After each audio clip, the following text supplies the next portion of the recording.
24 de dezembro de 2023 e eu tô pronta pra entrar pro meu retiro espiritual de silêncio de 10 dias. Tá muito frio, estou em Chiang Mai e eu vou te mandar esse último vídeo falando ansiosa. E é isso. Até daqui a 10 dias. Camila do futuro. Boa sorte pra você, Camila de hoje.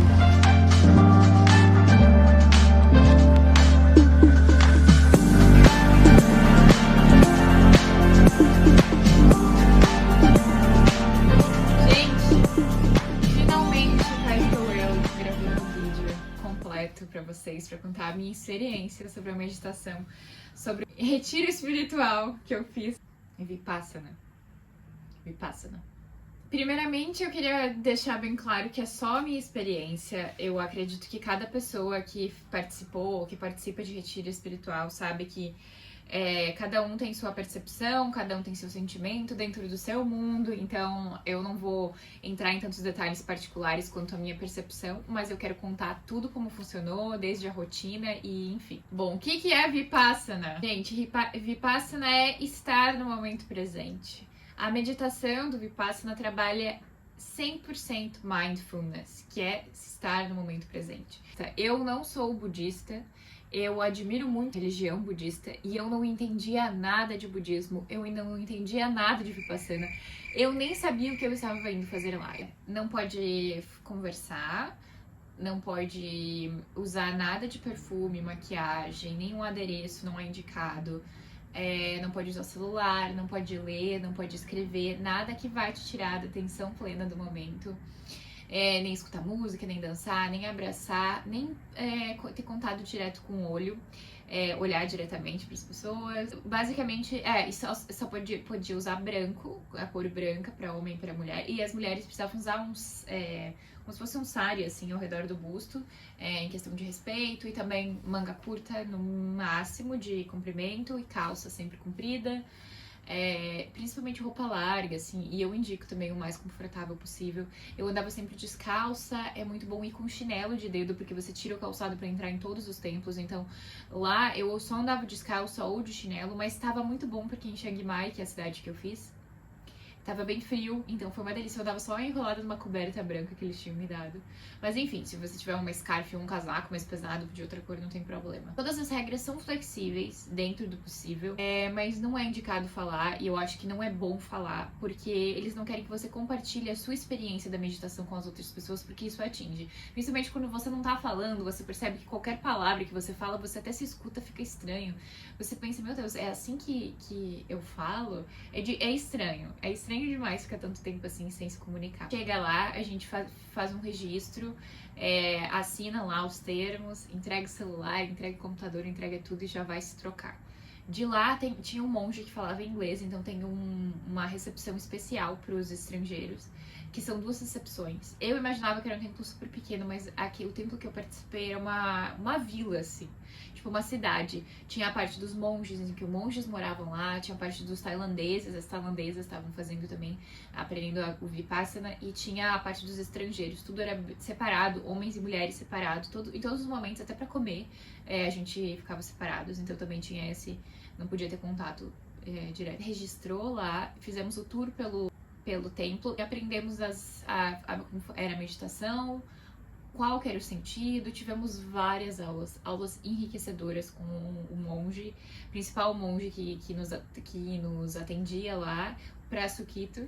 Ele foi maravilhoso e pontual e, assim, ele sempre tinha um conselho perfeito para todos os momentos em que eu precisei. Eu não tinha uma experiência anterior com meditação. Eu meditava, 5 minutos por dia e eu achava que eu tava meditando. Então, depois de aprender a meditação, a gente tinha meditação andando e a meditação sentado, com as técnicas que eles mesmos nos ensinavam lá. E aí eles nos passavam, porque no dia seguinte a gente ia ter que fazer, 6 horas de meditação. E eu só tinha meditado 5 minutos na minha vida. Então a dor no corpo de ficar sentado era sets, assim, de 15 minutos, daí foi evoluindo pra 15, pra 20, pra 25, pra 30, 35, 40, 50, 1 hora sentado, 1 hora andando. Assim, é surreal como com a força e com a determinação a gente vai conseguindo, mas como às vezes parece impossível. Quer dizer, todo dia foi uma uma aventura, assim. Desculpa a minha ignorância, eu não sabia nada de budismo, eu fui lá de cabeça aberta e eu simplesmente saí de lá apaixonada.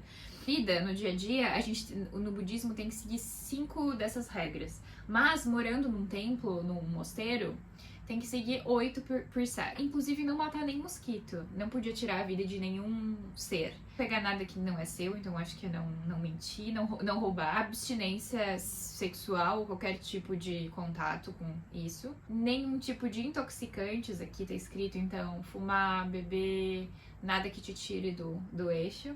Não comer em horário fora do horário permitido, então a gente só podia comer até meio-dia, algo que fosse mastigável até o meio-dia. Então era café da manhã e almoço, as 2 refeições. Música, visitar os shows, maquiagem e nada de decorativo. E também não ter um quarto luxuoso. Dormir era o de menos. A gente tinha tipo um colchonete na cama. E o que eu não achei tão ruim, porque as minhas expectativas eram bem baixas.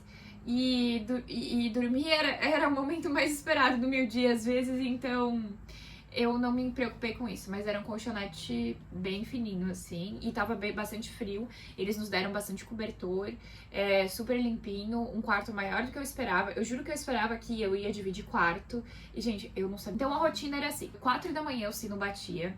E a gente tinha que estar em pé nesse horário.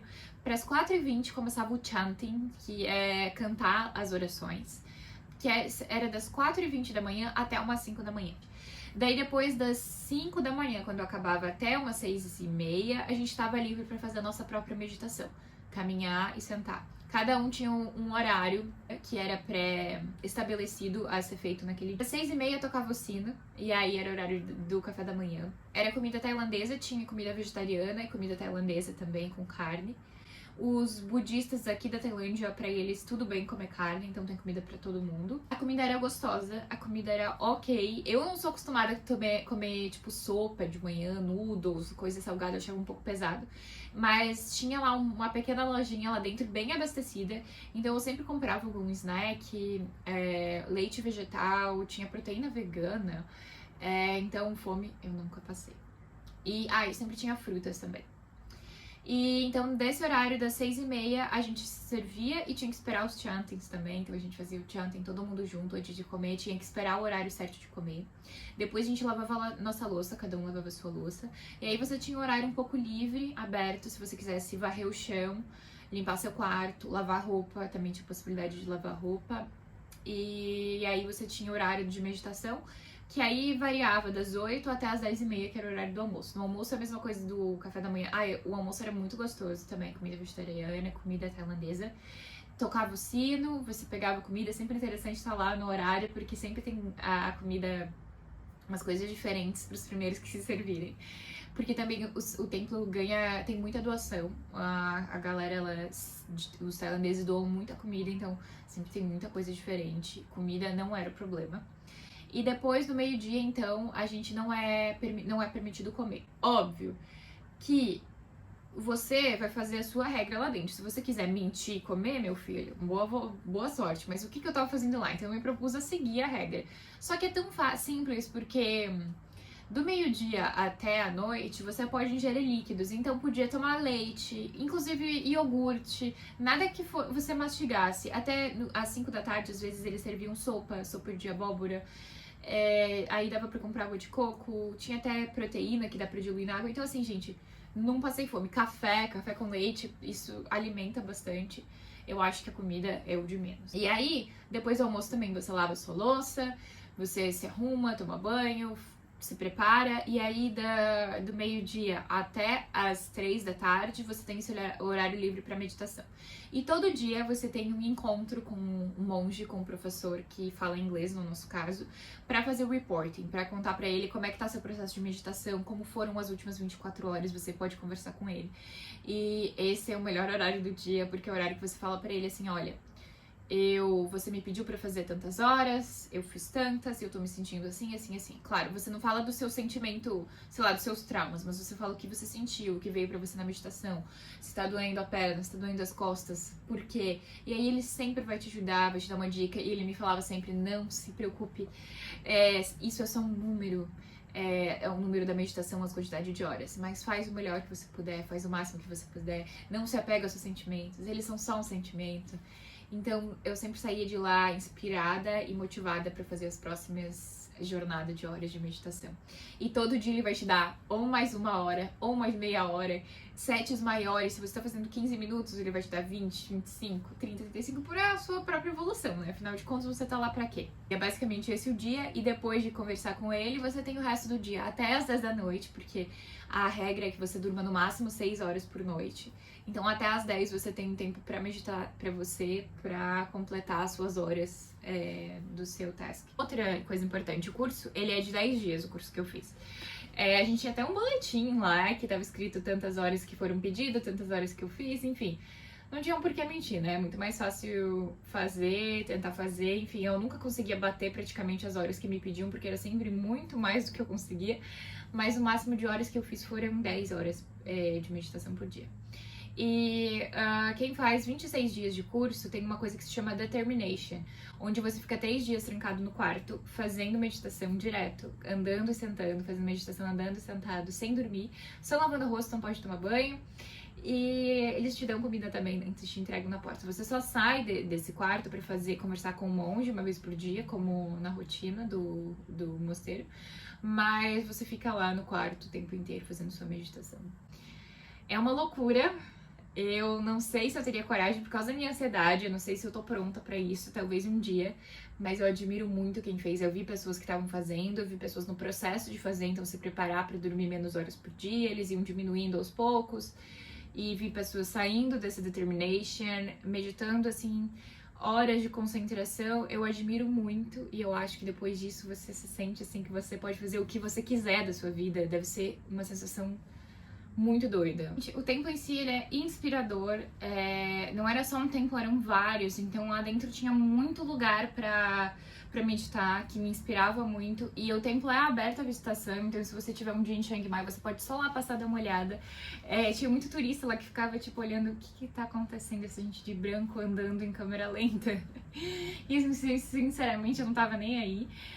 E como não podia usar o celular também, outro detalhe era que a gente ganhava um relógio de pilhas, de despertador pra usar de manhã, e um cronômetro também, que a gente deixava pendurado no pescoço pra poder cronometrar as horas de meditação. Enfim, eu não vejo mais minha vida sem meditação. Desde que eu saí de lá, fazem 5 dias, eu consegui manter pelo menos uma rotina da manhã de meditação, assim, de 1h30, 2 horas tenho feito. Claro, gente, tem muita... É muito exaustivo, tem momentos... O principal que me afetou do lado negativo é a dor no corpo. É o informigamento das pernas, dor no joelho, dor nas costas.